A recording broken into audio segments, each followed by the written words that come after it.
I want to turn to you as a rabbi. It is Yom Kippur when this is being aired. So, what's your prayer for the state of Israel?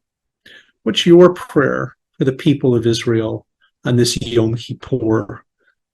All of us are that play the role of the Kohen Gadol going into the Kodesh Kodeshim. What's the prayer that you want to offer on this day? The prayer that I want to offer and the prayer that I have been living with for months already is that we understand the enormity of the miracle in which we live and that we be deserving of it and that we contribute to its flourishing and bequeath it to another generation. If we've learned anything over these past 9-10 months, it is how incredibly fragile this enterprise is. It doesn't take much to rock it to its very core. And we've done that. And the blame is widespread, and one can, we've spoken about, you can criticize the pilots, you can criticize the government, you can criticize the court. We didn't talk about Aharon Barak, but you can certainly criticize, his court and his aggressive tactics in the 1990s. But there's a lot of people that you can point to. It doesn't really matter anymore whose fault it is.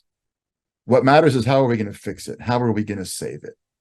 And the extraordinary thing, of course, everybody thinks of Yom Kippur as a solemn day, but as you well know, the Mishnah says that Yom Kippur is one of the two happiest days of the year because we're guaranteed being forgiven as long as our repentance is genuine. If we've done something to someone, we have to request their forgiveness. If we've done something between us and God, we request God's forgiveness. But as long as we've done that, says the tradition, our forgiveness is guaranteed. The possibility of building ourselves is ever present. It's never over in Jewish life. There's never a time when you don't have a second chance. And I think what we as Israelis need to take out of Yom Kippur is exactly that. We've banged this country up quite a bit in the last year. And again, different roles, different people, different groups, enough.